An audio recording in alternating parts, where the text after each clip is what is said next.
Another attack on school choice in Milwaukee. Several Democratic legislators were planning to meet with Governor Doyle this week to unveil a plan that would force 7,000 low-income children out of the schools that their parents chose.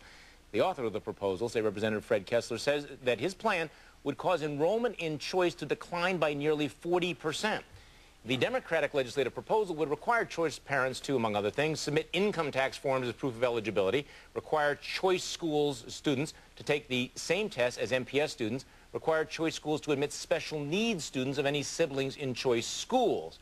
Now, isn't the point here, cutting through all the details, isn't the point here just to kill school choice in Milwaukee? Oh, obviously. You know, in the irony, there's two things that immediately come to mind.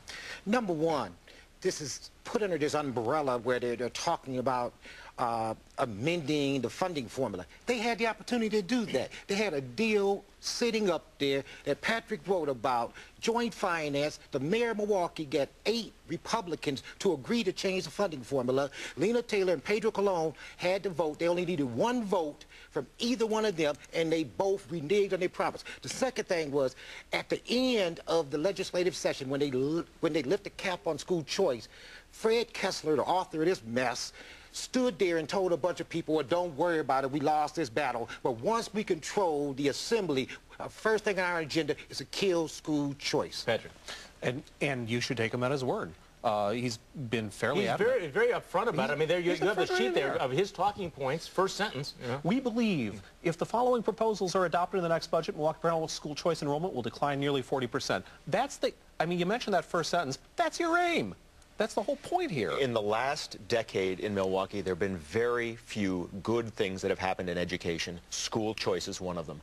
For the life of me, I do not understand why Democratic legislators can't embrace school choice for the reasons that it succeeds. That said, there are a couple of things. Teachers' union might have something to do with it? Well, that's the biggest problem in this case. There are a couple of things that I wouldn't object if they've had some logical testing issues, perhaps the appropriate credentialing of some degree, maybe college degrees expected of teachers. Those kinds of things would be minor points. The biggest problem, Michael's pointed it out, is that the funding mechanism for school choice hurts Milwaukee schools and it hurts Milwaukee taxpayers. That has to be fixed. And it's the Democrats who screwed it up. I mean, that's what really gets me. They sit there on their big butts up in Madison and talk about how much they care about these poor little black kids. They have said nothing about the dropout rate. They have done essentially nothing. They cut funds to NPS. And then they want to sabotage the few kids who are able to escape the plantation. Yes. This borders on being just plain racism at this point. I agree with you, Jeff. There are 2 points, the first 2 points I thought were valid. You know, testing for the kids, accreditation for the teachers, but the rest of it is just something that they throw up as an excuse to kill off the program.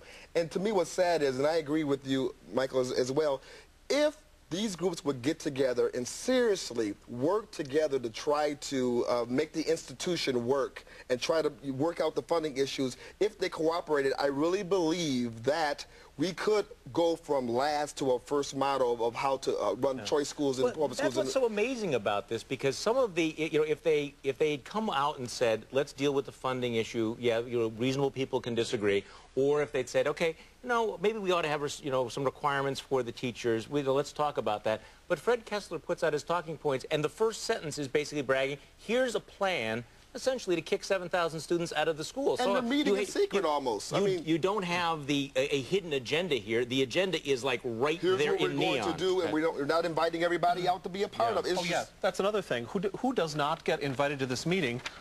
Jason Fields. I mean, he's inviting the Democratic from Milwaukee. State Representative, African-American from Milwaukee. Right, except for the African-American Democrat from Milwaukee who actually supports school choice. And the author of the program. Oh, so yeah, what does that tell you? So what does that tell you? You know, this is going to, and we'll make sure it does, backfire or blackfire on the Democrats this time. When this Milwaukee delegation, there's an election coming up this year. But it begs the question, why do blacks in Milwaukee continue to vote for the Democratic Party that does this to them? Number one, they look at school choice as one of many issues.